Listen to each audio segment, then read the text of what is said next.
Live and in color from the NBC News radio broadcasting studios of KCAA, 1050 AM, 102.3 FM, and 106.5 FM, located in beautiful Southern California, and in parallel from the Turf's Up radio studio in Fort Lauderdale, Florida. Thanks for tuning in to the Water Zone Show this evening. A pleasant afternoon for everybody, and maybe a morning and maybe an evening, depending where you are in this world. And we welcome you to the Water Zone. I'm Rob Starr, along with Mr. Chris Davey, and we are the hosts of the Water Zone Show, and we appreciate you tuning in again. We like to talk to you. We'd like to hear from you. So please either call or send us an email. We'd love to hear from you. So, Mr. Davey, how are you doing in Southern California? Splendid. One of the warmest days of the year so far. We clicked into the low 80s here today, Rob. So wow. Nobody's complaining. It was beautiful. How are the winds? I know I talked to you the other day about the weather, the weather and air quality. But how's it going in Los Angeles? I only see what's on the news, and depending what channel I turn on, I get a different story. Yeah, well, from the initial very, very strong Santa Ana wind episode, which caused, the Eaton fire and the Palisades fire and the Hearst fire, and, to name the top three, and there were others, Rob, as you know. Right. That one has passed and gone. There's been two more since then, much lower in velocity than the other ones. There is another one scheduled for early next week. So, and that's supposed to be, at this point, looks like it's mild to moderate as well. So we're okay. Is there one in, I saw something, Ventura County has a fire up there? Yeah, it was a small one. It is contained. Now I forget the name of it right now, but I got it on my Watch app, Watch Duty app. So we're pretty good. The anxious thing we're looking at this week, right? Today is the last show that we're going to do under the current Biden administration. When we do our show next week, Rob, there'll be there'll be a new administration in power. So we could tell our listeners, right? We're going to start looking at some guests and getting Chris Austin, who will be joining us in just a minute, to chime in on future shows on what we can expect. Will there be, like regulatory rollbacks, that sort of a thing? Can we anticipate a significant shift, in the regulatory agenda? And, Trump's already appointing cabinet positions, including Lee Zeldin from, the New York congressman for the EPA. So interesting times coming up. Don't you agree? Oh, totally agree. I think Lee will do a good job. He's a straight shooter. Yeah. And it'd be nice to, I guess I'll have to give him a call and say, hey, come on down to the show and get him on and see what we can do. We appreciate that. So let's bring in Miss Chris Austin. Chris, how are you doing today? I'm doing okay. How are you guys doing? Great. We're doing well. How's the weather? You have no fires or anything serious that's happening up in your area? That's the big story of the season so far. We have had plenty of dousing rain, so our fire season is done. And the reason why it's so intense in Southern California is that they have had hardly any rain, negligible rain, the driest start to wet season since they took records, I believe, so it's very, very dry down there. But up here, we had some very significant rains come through, although it has been dry for the last week up here, and it's going to be dry for the next week at least, and nobody is seeing any storms setting up. So for Northern California, that doesn't have anything to do with fire danger, but what it does forecast is perhaps not going to be a great season for collecting snow in the Sierras. So we will be hoping that, things will change, because it's still very, very early.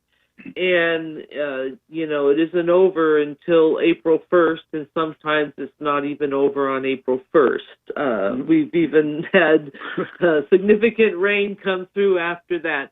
So, so it's way too early, but the continued warm temperatures up here mean that the snowpack in the mountains is melting, and that's not the direction we want to be going. No. There was a story that you had published about Sigma, and then I can't pronounce this. I could probably say it wrong. The Kauai subdivision or subbasin. Kauai, yes. Yeah, and they're worried about that with Sigma, it's going to diminish their ag sustainability, and there'll be a lot of farms that are going to be followed out. They're worried about that. Well, it's the implementation of groundwater management. I mean, the bottom line is that there's not enough groundwater in the San Joaquin Valley to satisfy or even come close to satisfying the amount that the people want to pump from the groundwater. And surface water is not that plentiful these days, and either. So it's a very tricky situation. And, the gentleman that they interviewed, Aaron Fukuda, he's actually a really smart guy. And he said once, that SGMA, the Sustainable Groundwater Management Act, is not so much a law about groundwater as it is about surface water, because the bottom line, the way SGMA is set up, you can only pump your sustainable yield for your groundwater basin, and your sustainable yield is how much you can recharge. And you recharge from surface water or precipitation falling upon the land, but you really want to be putting in large amounts of water into your groundwater basin, and that comes from surface water. I think the bottom line is, with the Sustainable Groundwater Management Act, the problem is that all the regulation is sort of falling on the groundwater managers, and it really needs to be managed holistically, meaning the surface water and the groundwater, and everyone sort of figuring out how they would share that. But that is an impossible dream. Well, it's a tough thing. You also asked one more question here. I'll let Chris jump in, but I guess a lot of people are upset about the collapse of the expansion of the Vaqueros Reservoir. Yeah, well, I think the California Water Commission is saddened by that, because they were tasked with expending the funds that were allocated in Prop 1, the water bond, which was way back in 2011. And they were given like a little under $3 billion, I believe, to distribute for water storage projects. And, the state is criticized often for the lack of being able to build surface storage projects, but they're very complicated projects. And when they selected all the projects, they selected, I think there was 7, and then one of them dropped out because it just did not pencil out. And now a second one has dropped out because it just became unfeasible. And that's kind of the trick with building these large projects is, they allocated the money based on plans, this idea of shovel-ready projects. I mean, it's very hard to get to a shovel-ready project when you have to do a lot of planning and a lot of environmental review. You just don't have the funds for that. And, when they passed this bond, it wasn't like there were lots of shovel-ready projects sitting around for water storage, but there were some that were in the works. So they selected 7 that were in various amounts of planning processes, and now 2 of them have dropped out.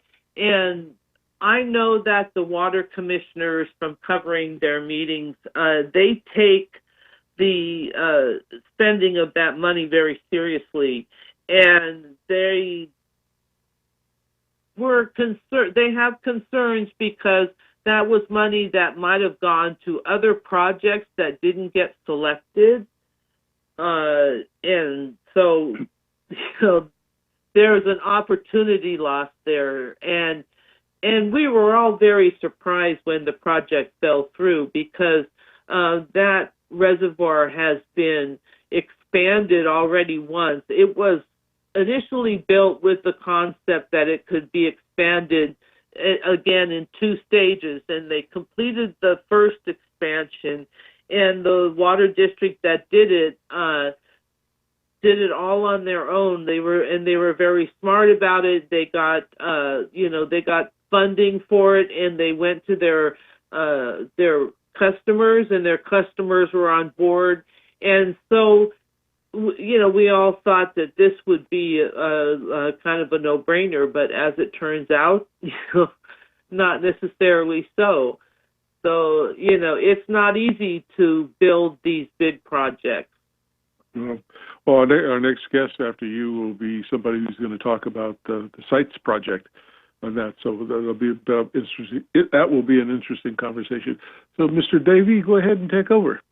I'm going to ask a question, but first I've got to kind of fall on the sword a bit, Chris, because with my day job responsibilities this week, I haven't looked as much this week at Maven's Notebook as I usually do, and I'm fairly constant about keeping that up. But I do have a question, because all through the week I've been watching news reports and things about the fires here in Southern California, of course, so I'm going to bounce back to that for just a little bit, and wondering maybe if you can shed any light on, a lot of the issues that come up. The reporters report on all of the damaged public infrastructure, right, that was damaged by the firestorm and all that sort of stuff. And then I hear on one news report that, the funding's coming in for that, and we're going to get more. And then I hear that some people are against it. I mean, kind of, to me, in the past 4 or 5 days, I've gotten really, not a colored picture, but a black and white picture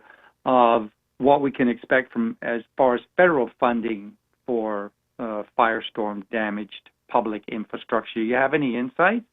Well, I think the thing is that we don't really know about the federal funding, and I really don't like to get political, but unfortunately, this whole situation did get political, and there's talk in Washington about putting conditions on disaster aid, which I just think that's just terrible, quite honestly, and I think that's not what disaster funding should go for, because these are people that lost everything. They shouldn't be tied up in any kind of this political BS.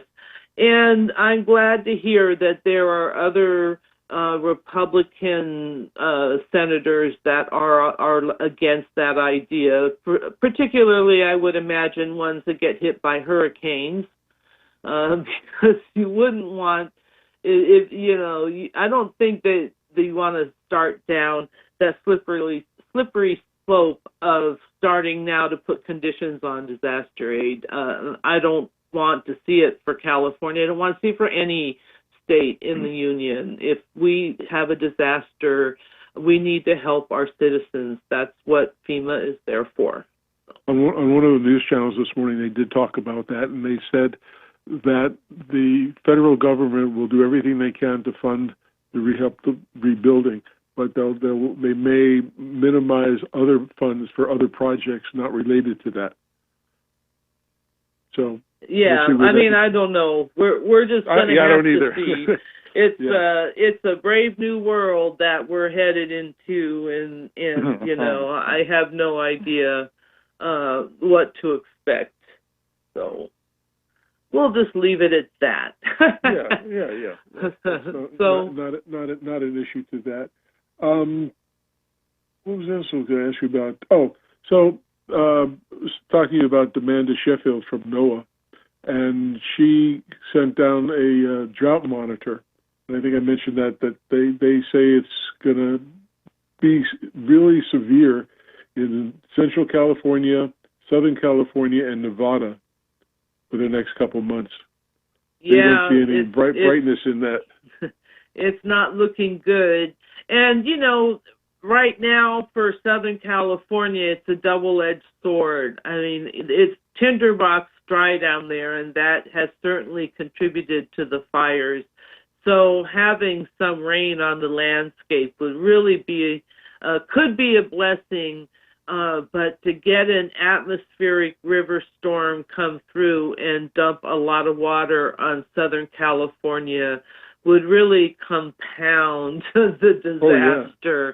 I mean, if you've been out to Altadena, Altadena's on a hill. I went up to visit a friend, and it's like going up this long, slow hill forever, up.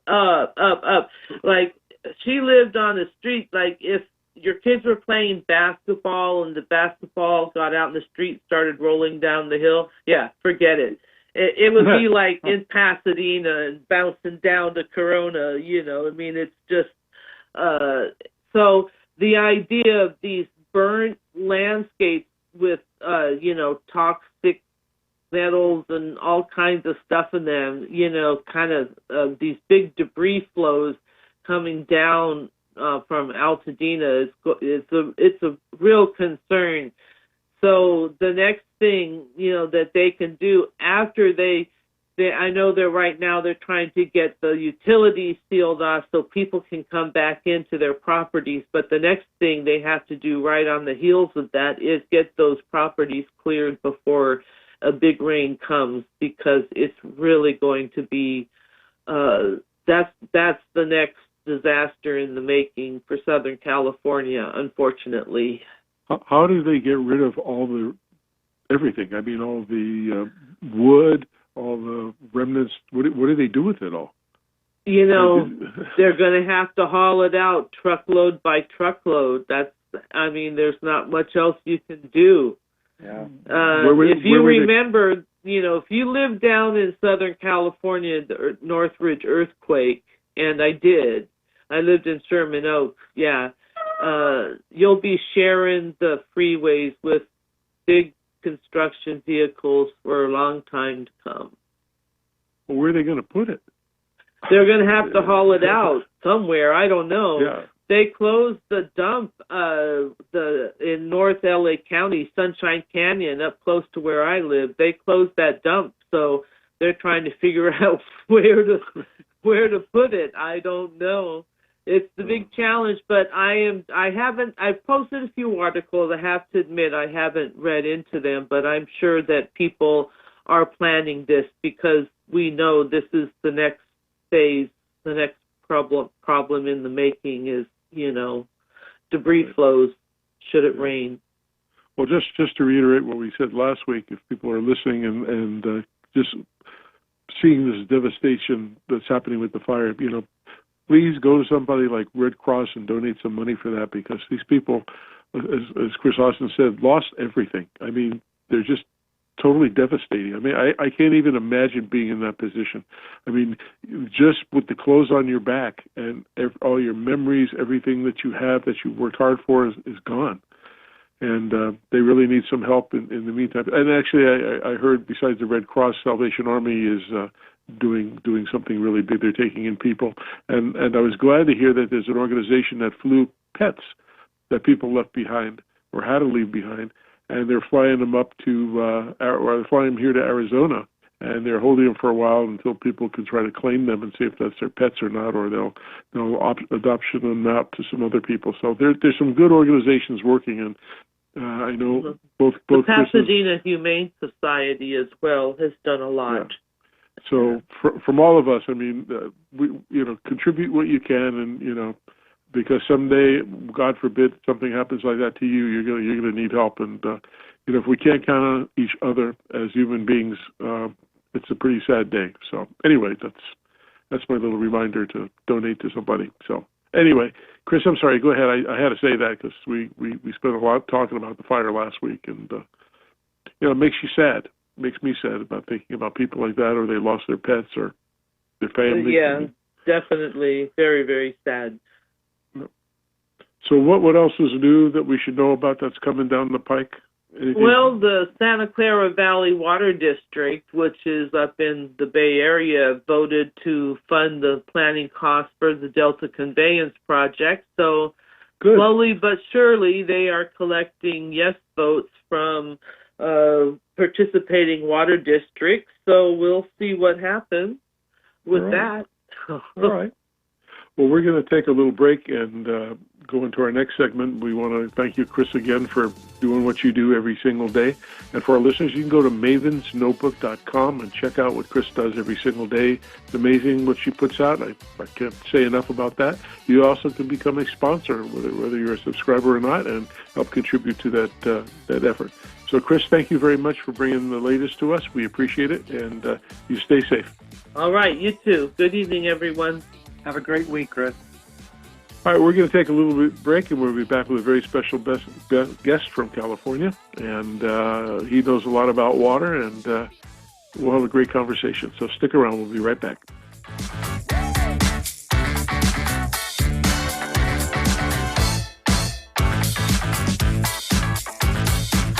KCAA Loma Linda.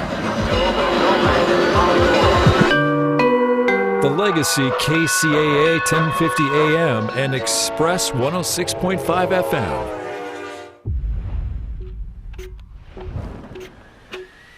Hello, you're here because you want to grow your business and you're interested in seeing how adding outdoor lighting installations as a new service offering might help. Not only is adding lighting an easier way to add new revenue, it's also a great investment for your homeowners, increasing their property value by up to 20%. And because customers can easily see the difference lighting makes, they're likelier to sign on the dotted line and then brag to their neighbors about it, increasing your profitability. So how do you get started? Well, you've already got a truck, you've got most of the tools, and you also have a full list of prospects. Start by reviewing past projects. Identify customers, friends, or relatives who might benefit from lighting and could become an advertisement for other homes in the neighborhood. Since a good installation can earn a lot of referrals, consider giving a discount in exchange for using the project in your marketing efforts. And be sure to take before and after pictures. With your first couple of projects, ask lots of questions. What do your customers want in their lighting project? Common goals include illuminating an outdoor seating area, spotlighting unique features in the landscape, lighting pathways, or adding nighttime curb appeal. But you won't know until you ask. What's the budget? If there isn't one, put together two versions of the proposal, simple and full coverage. You can always land somewhere in the middle. Where is the power source located? What is the function of the space? Are there plans to expand the space or add more lighting in the next 2 to 3 years? Does the community have any lighting restrictions? Look at other houses in the area with lighting. Look for gaps in coverage or dark spots and think about how that could be solved when installing your first project. Always check local codes and permit requirements before starting a project. Some locations require a certified electrician on the project, and insurance coverage is recommended. For any landscape contractor, outdoor lighting is an exciting add-on to grow your business, keep your crews busy, and generate more revenue. Online or in-store, SiteOne has the resources you need, including products and training, as well as technical and design support. Visit SiteOne today to learn more and get started in outdoor lighting.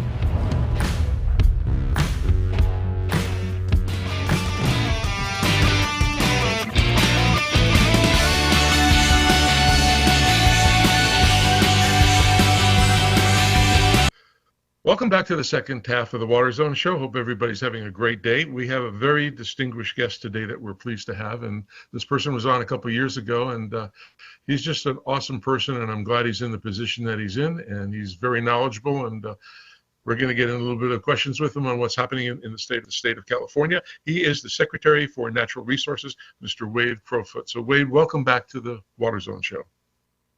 Yeah, it's great to be back. Thanks for having me. We appreciate that very much. I know you were on a couple of years ago, and there may be some people not really familiar with who you are and what you do, but can you tell us how you got into this, I'll call it an industry, this part of the government of natural resources? Yeah, well, let me first just explain a little bit about the job that I have. I lead our California Natural Resources Agency, and we're sort of a big mother agency over a lot of departments that your listeners will know, like CAL FIRE and state parks. Also, the Department of Water Resources, which is our primary water agency in the state, as well as some other entities that impact water, like the Department of Fish and Wildlife, of course, taking care of our natural rivers and our water systems, and other entities as well. So, and I've been in this job about 6 years. How I came into this job was I've worked in government, actually, a good part of my career. I started in the private sector. I ended up working in local government in the Bay Area. Then I sort of took off from local government, worked some on environmental policy. Then I went to work for Governor Jerry Brown and worked in the governor's office, and that was during the 2012 to 2016 drought. And part of my portfolio for Governor Brown was emergency response. And of course, that drought was a slow-moving emergency. So I ended up helping to lead our drought task force within the Brown administration over several years, and that was really an education on California water. I left. I ran a philanthropy focused on balanced water solutions, and then I came back appointed into this role by Governor Newsom. So I feel lucky to be helping to steward natural resources in California, just given how big and beautiful this state is. And you've done an awesome job, and we appreciate all the things that you do, and the state should be lucky to have somebody who knows what they're doing and directing the organization in the right way. So Chris, jump on in and join us. Thanks. I'd like to welcome you to the Water Zone as well, Wade, and thanks for doing this. So, every week when we do the show, we have a initial segment at the beginning of the show called California Water News, and it's hosted by Rob and I and Chris Austin, who is the purveyor of Maven's Notebook. And so we get in. I'm sure you know. I know her Chris. well. She's worth her weight in gold in terms of just being a great source, water maven for all things water news. Oh, don't we know it for sure? We're very fortunate to have her on and do that part of the show. So you're aware. I mean, California is not for lack of controversy in a lot of things, but including its water and water policy and all the other stuff that you've mentioned in your intro, the CAL FIRE, the state parks, fish and wildlife. So all of those subjects are fair game every week on our water show. But maybe you can start off our conversation here. Let's take a look at the current situation of water here in California, right? The status of water in California. I know there's a lot of things to talk about, and I'll let you pick the initial topic. But kind of give us the 50,000-foot view, if you would, Wade. Yeah, sure thing. So, California has become what it has been because of really remarkable water infrastructure and water management over a century. I think most listeners will know that, California is a Mediterranean climate, meaning, we really don't have four seasons. We really have sort of a dry season and a wet season. We have a lot of variability in our water. So if you looked at a map of the United States and it was color coded by, the variation in precipitation each year, California is off the charts in terms of having the least dependable precipitation. So droughts and floods are natural to our state. And to sort of help build our state, given that water variability, we put in a bunch of really important infrastructure, including the State Water Project and over 1,000 reservoirs across the state. It's really remarkable. And really at the middle of the last century, we were in many ways the envy of the world in terms of the water engineering that we put in place. And it allowed our state to grow to a state of 40 million, almost 40 million people, our fifth largest economy in the world if measured by GDP. But we've had some challenges over the last decades. One is as we've built out our water supply, what we've realized is all that infrastructure does have an impact on the environment. And there are all sorts of fish and wildlife that have depended on our river systems and our wetlands. And as we've grown as a state, a lot of those natural environments, those natural habitats have been reduced and impacted. So one big theme, that I spend a lot of my time on is how do we balance securing water supply for cities, for farms, for the state, while ensuring that our natural environment is as healthy as it can be. I think then you have to look at, so the changing hydrology, meaning while we can continue to expect more droughts and flooding, those events are getting more intense.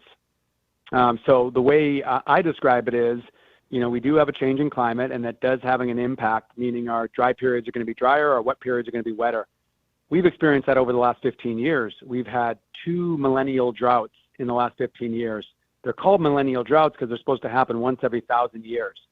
So we've had these intense dry periods. And in fact, after the last one, which was the driest 3-year period in the state's history, which is ended in 22, just a few months later, we had what is probably the wettest 3 weeks in the state's history, when those huge big winter storms came off the Pacific just a couple of winters ago.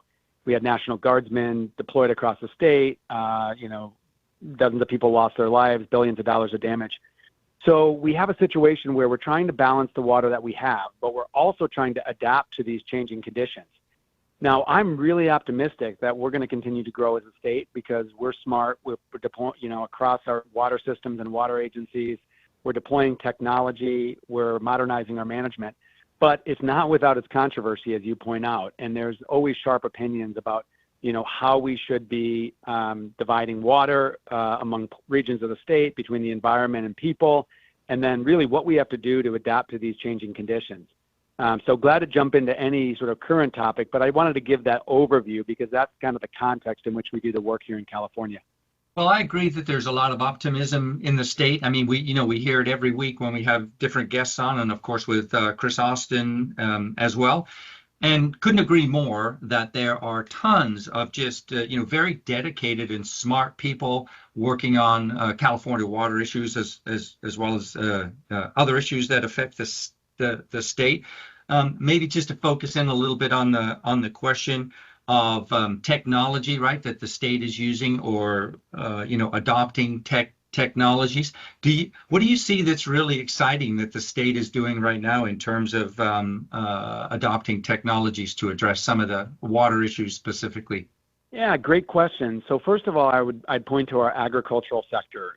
Agriculture is the lifeblood of the Central Valley and other regions of our state, and water is the lifeblood of agriculture. So we obviously need to maintain water supplies for agriculture, and that's increasingly challenged when we're looking at groundwater management and then this variability of our rivers, our surface water.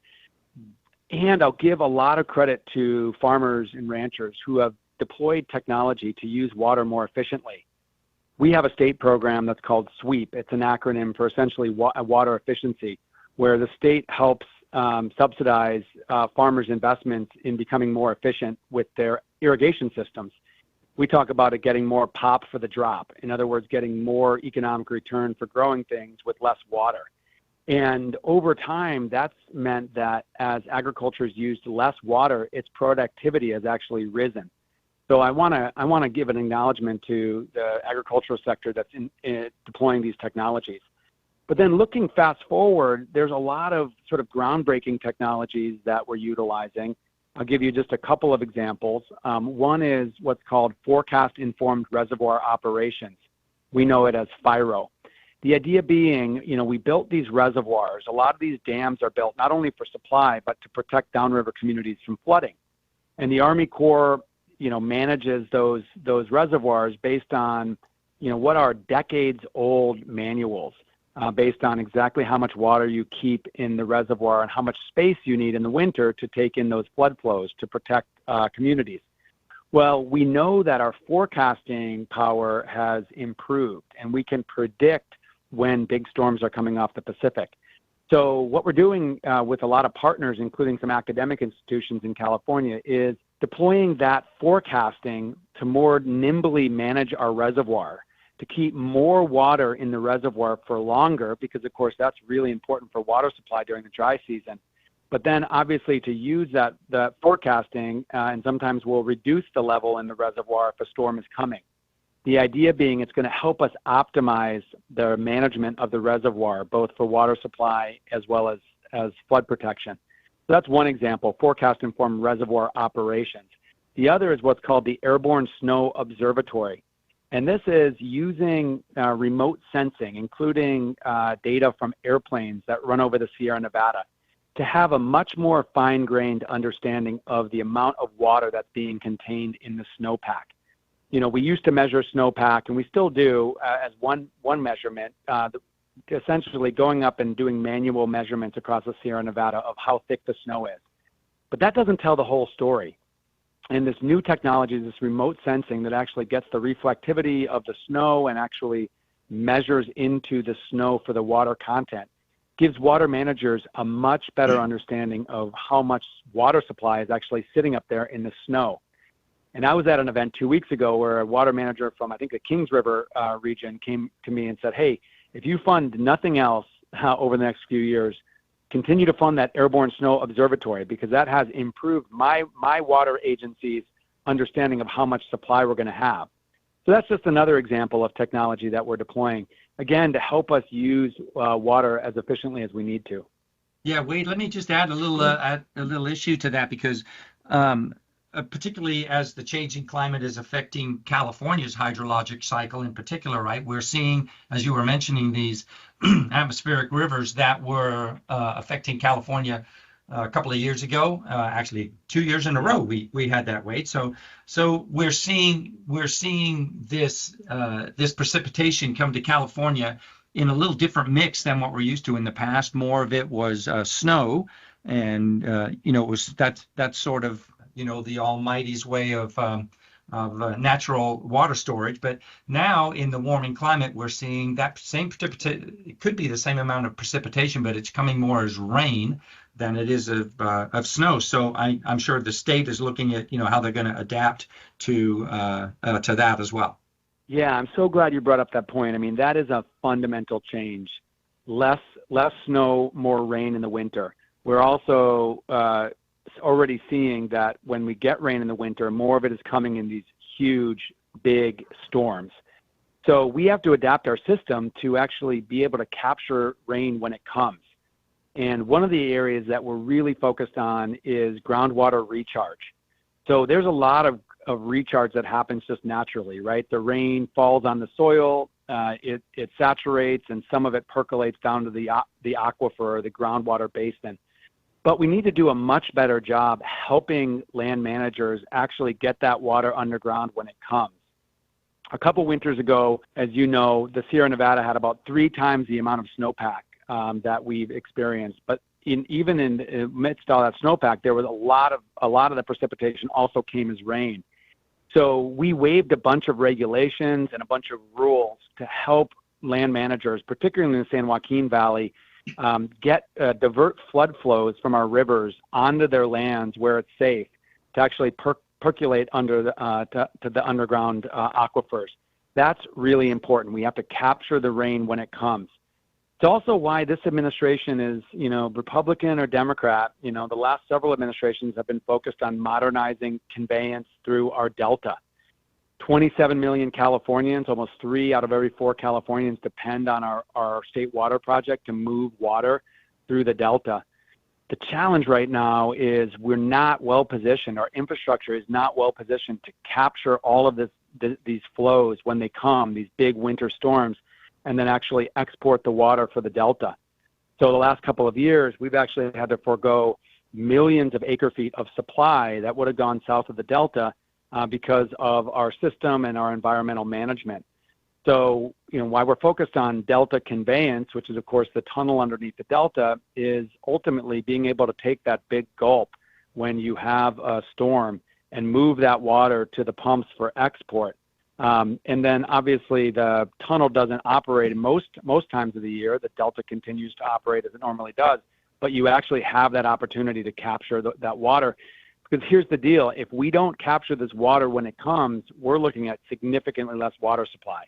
So whether it's, distributed groundwater recharge or big infrastructure like conveyance, we think we have to make the investment if we're going to have a prosperous future. I agree. Going back to your comments in agriculture, because that certainly is a huge money-making proposition in California. A couple of years back, I went to a conference with the state of California, and they had some representatives from the government of Israel forming a partnership that's been going on for quite a few years. How is that still engaged as a working program? And are we getting a lot of technology information from them? Yeah, great question. So those partnerships with Israel continue. And we're also working with other countries like the Netherlands, Holland, on flood protection, because while Israel obviously is in a very dry area, very water constrained, and as a result, they become the world leader on desalination, water recycling, and irrigation efficiency. Yeah, we're continuing to learn a lot from Israel, and actually there's been a lot of commercial partnerships, and some of that technology that you're actually seeing in the hit the California farms is actually from Israel. And then with Netherlands, they're actually facing a challenge of too much water. Of course, Netherlands means lowlands, and they've done a lot to actually protect their communities from water. So we've got partnership with the Netherlands, and then even Denmark. Denmark has some really interesting technology that's helped us better understand the levels of our groundwater aquifers. And so we actually signed an MOU with the government of Denmark to deploy that technology to help groundwater managers understand with really high level of precision how much water is in their aquifers.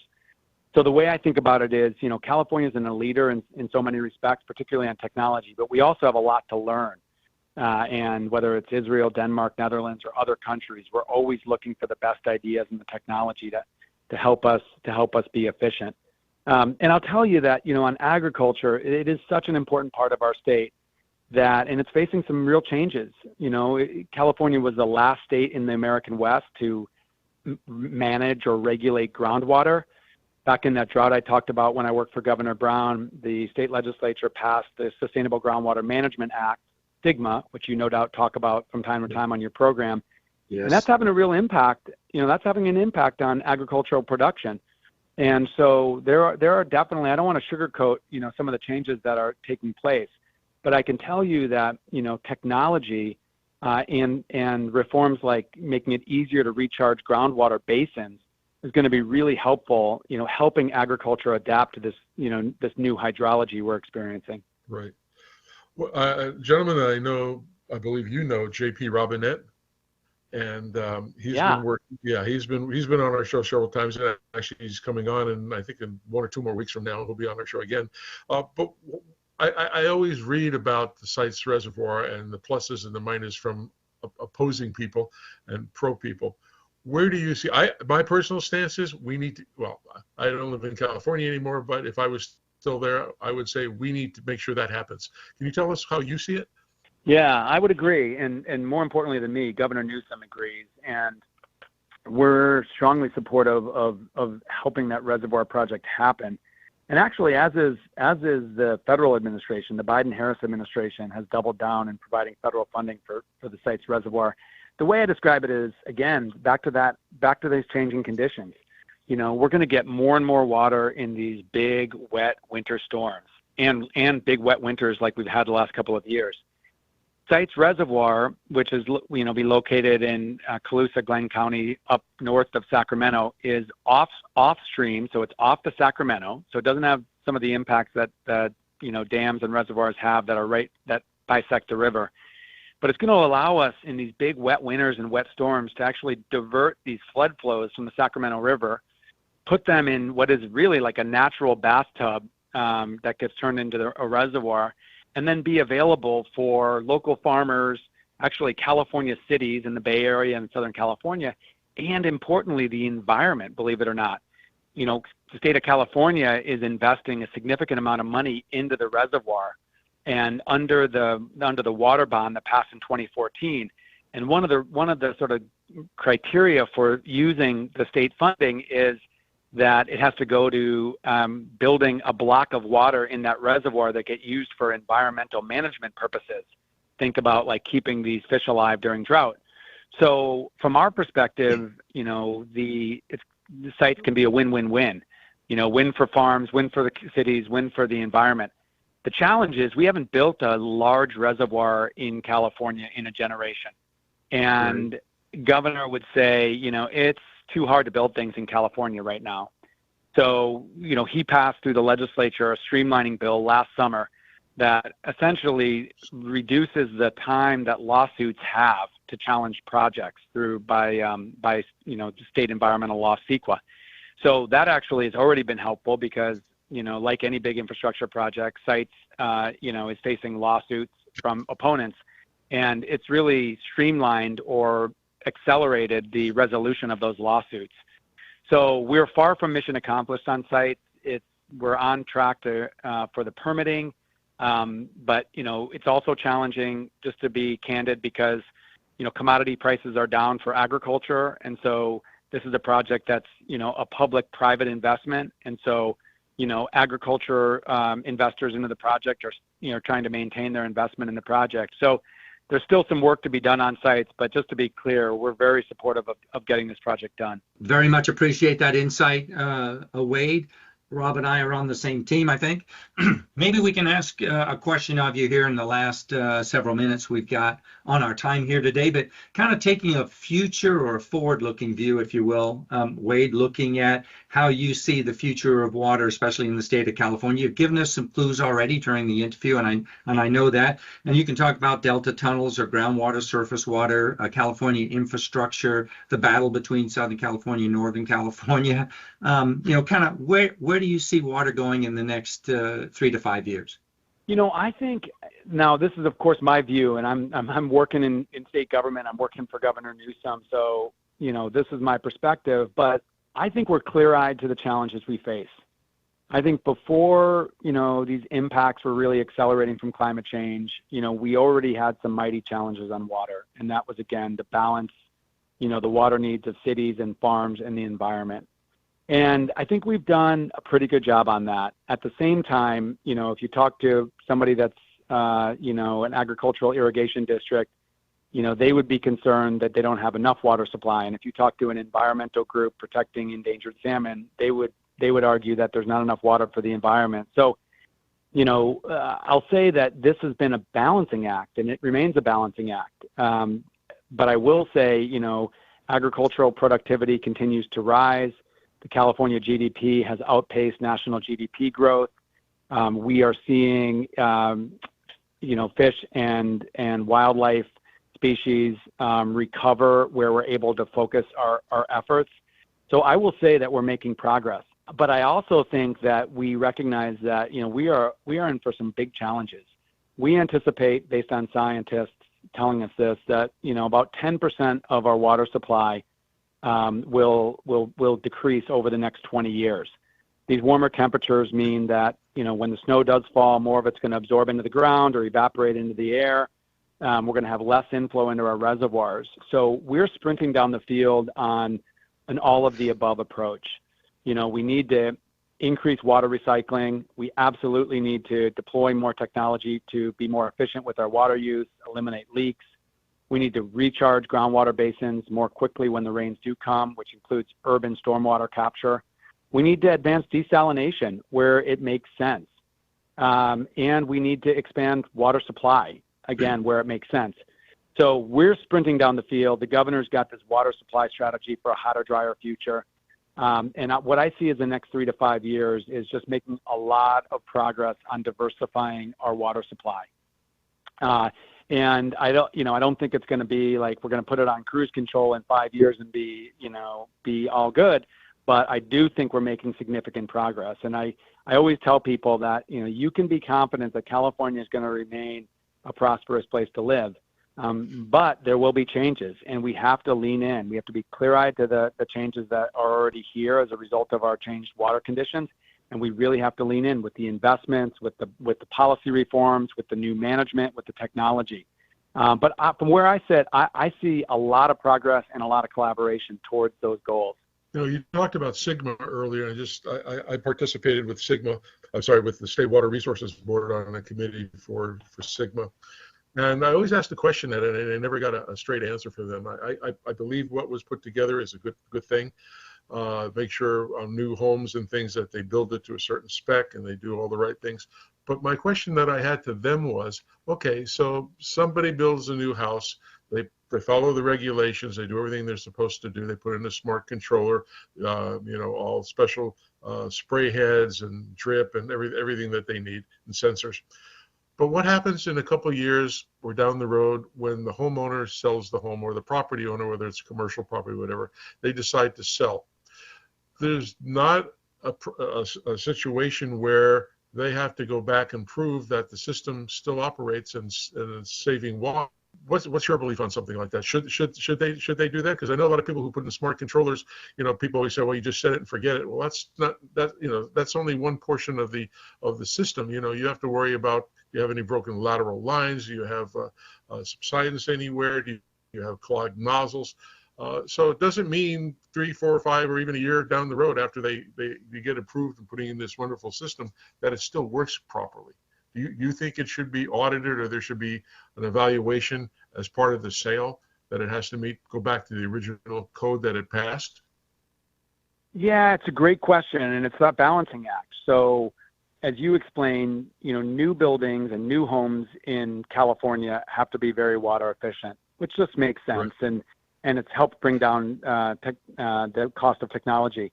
The point you raise is there's been all sorts of proposals around when a house is sold, and those systems need to be upgraded. And I think that there's a really strong argument to make from the water efficiency standpoint.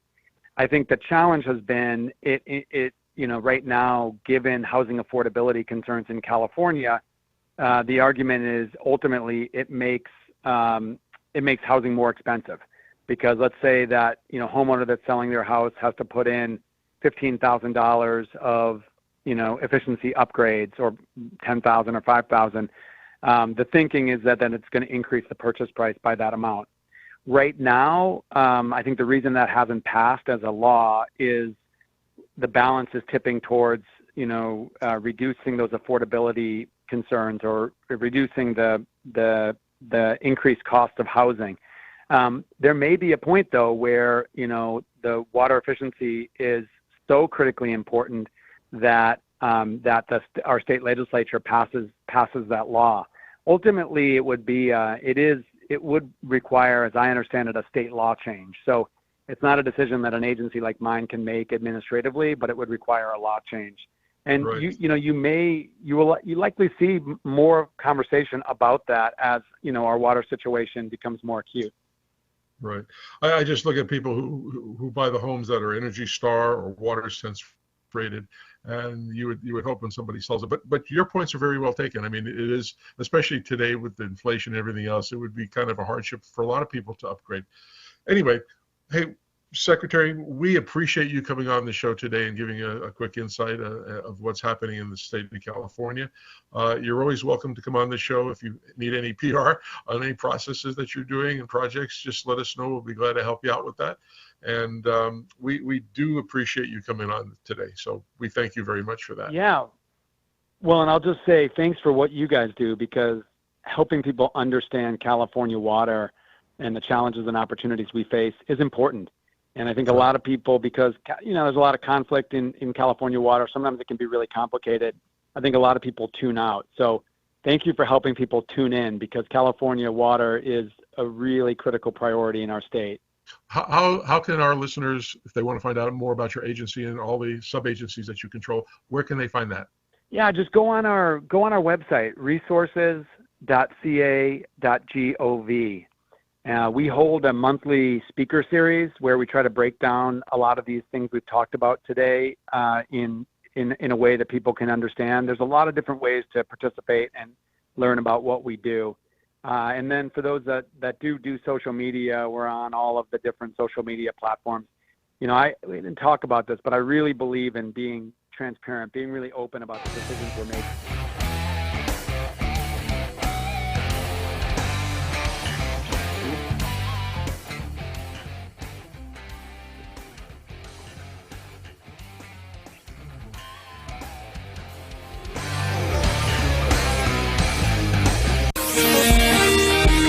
NBC News on KCAA Loma Linda, sponsored by Teamsters Local 1932, protecting the future of working families. Teamsters1932.org. Leonardo DiCaprio is donating $1 million towards wildfire relief in Los Angeles. The actor made the announcement by social media on Wednesday, saying his donation will support both urgent needs and post-fire recovery efforts. At least 7 different organizations will receive parts of the $1 million to provide resources to first responders, residents, and animal shelters. DiCaprio joined several other stars pitching in to help Southern California recover, helps Paris Hilton, Jennifer Garner, pledging over $2 million to Fire Aid, the benefit concert for the victims of the fires in Los Angeles. Welcome to the Hotel California. Such a lovely place, such a lovely place, such a lovely The concert is set to take place on January the 30th at the Intuit Dome. Proceeds from the event will go towards an organization that was created to rebuild LA's infrastructure and support displaced families. There's no word on whether or not the Eagles will be performing at the benefit concert, as the lineup has yet to be announced. I'm Mark Mayfield. Nintendo will release the follow-up to its popular Switch video game system this year. The company released a teaser trailer Thursday, giving fans their first look at the Switch 2. It features a similar design as the original system, but with a bigger screen. That's entertainment. I'm Jacqueline Carl. Located in the heart of San Bernardino, California, the Teamsters Local 1932 Training Center is designed to train workers for high-demand, good-paying jobs in various industries throughout the Inland Empire. If you want a pathway to a high-paying job and the respect that comes with a union contract, visit 1932trainingcenter.org to enroll today. That's 1932trainingcenter.org. For over a century, AM radio has evolved to meet the needs of our community. More than 80 million listeners depend on AM radio each month. It's also the backbone of the emergency alert system, keeping us safe in dangerous times. A new bill in Congress would ensure this free, reliable service remains in cars. Text AM to 52886 and tell Congress to support the AM Radio for Every Vehicle Act. Message and data rates may apply. You may receive up to 4 messages a month, and you may text STOP to stop. This message furnished by the National Association of Broadcasters. Meet Barkley. When Barkley smells gas, he leaves fast. When Barkley hears hissing coming from a gas appliance, he leaves fast. When Barkley sees dirt or water shooting from the ground, he leaves fast. Barkley then calls 911 and Southwest Gas from a safe location. Did that dog just grab a phone and dial 911? Gas lines can be buried anywhere, so remember to call 911 and Southwest Gas. The Row House reminds listeners each day 22 veterans take their own lives. Together, we can win this war against veteran suicide. Let us all join the Row House to let our veterans know there is hope, there is help, and they can heal. That's courtesy of The Row House in San Bernardino, offering daily deals on everything from top quality flour to edibles and so much more. Their goal is to help you win that battle within. Stop by or call 909-763-3700. The Row House in San Bernardino.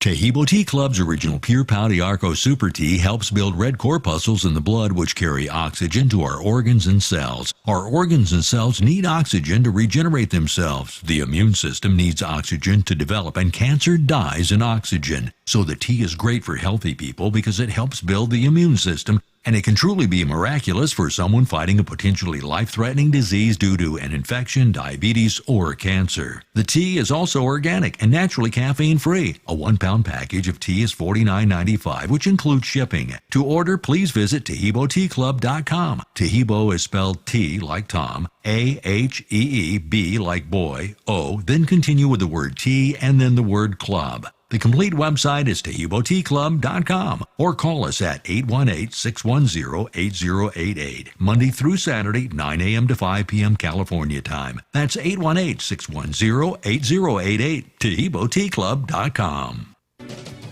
Dick's Auto Wreckers in Kingman reminds all drivers, when you take to the road, remember to take along those 3 C's of safety: caution, courtesy, and a little common sense. Safe and sober driving is everyone's responsibility. This message courtesy of Dick's Auto Wreckers in Kingman. Call Dick's Auto Wreckers at 928-757-9888. That's 928-757-9888. This message from Trish and the staff at Dick's Auto Wreckers in Kingman. Miss your favorite show? Download the podcast at kcaaradio.com.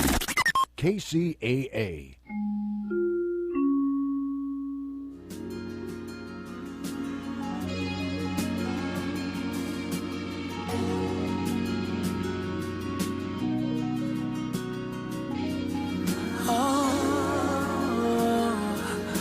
This song is for you, yeah. Can we cruise down the boulevard while we're holding hands, being happy like we used to be? Oh yeah. Then I'ma pull up at the store, go get you a roll, get your favorite candy. You know it's gonna be all good. Oh yeah, babe. And if you don't mind, baby, I wanna make you smile all night, babe, while we listen to this song that I made for you. And this song is for dancing. This song is for singing. This song is for making good love to you. And this song is for moving, and you know it's meant for grooving, yeah. This song is for making some real good love to you, love to you, love to you, yeah.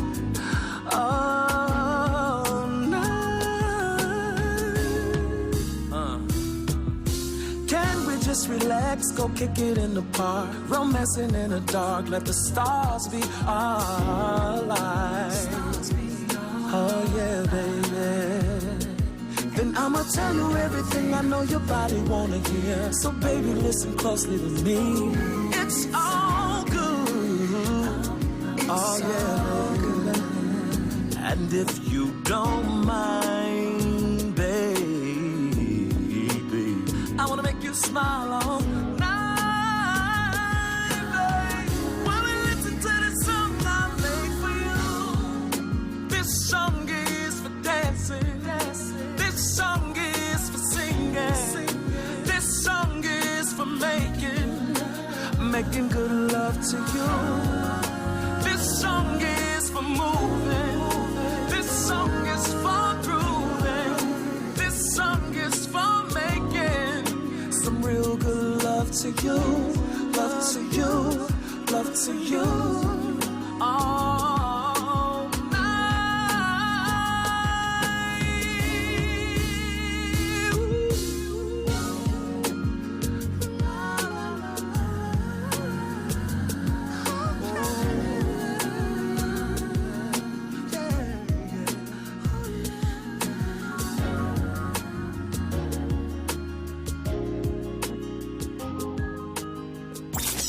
Oh, it gets bigger. Much bigger. You know how we do it. The hottest music. The hottest music and the best prices. They got the hookup. You better believe this is the only station I'm listening to. Think big. Think Big Incorporated will be right back.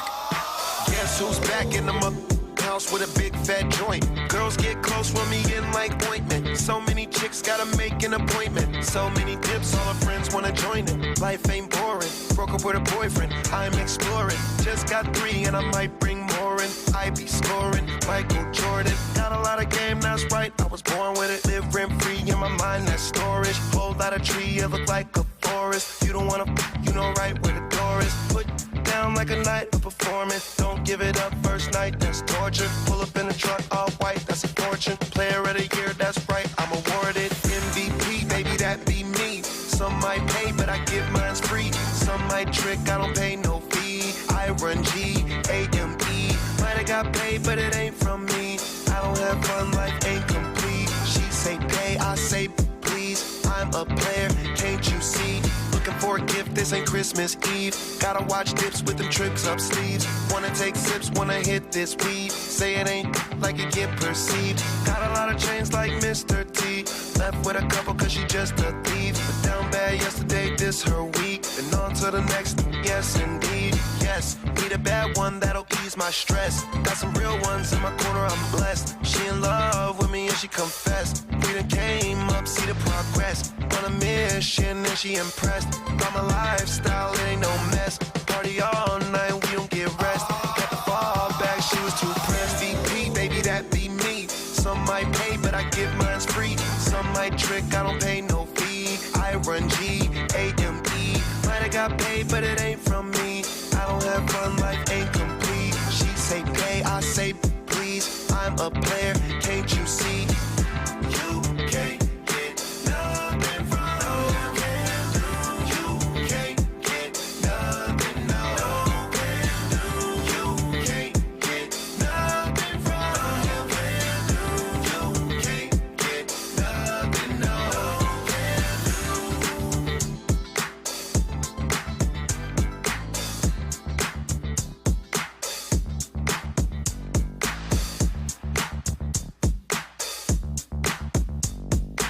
Real good music. Welcome back.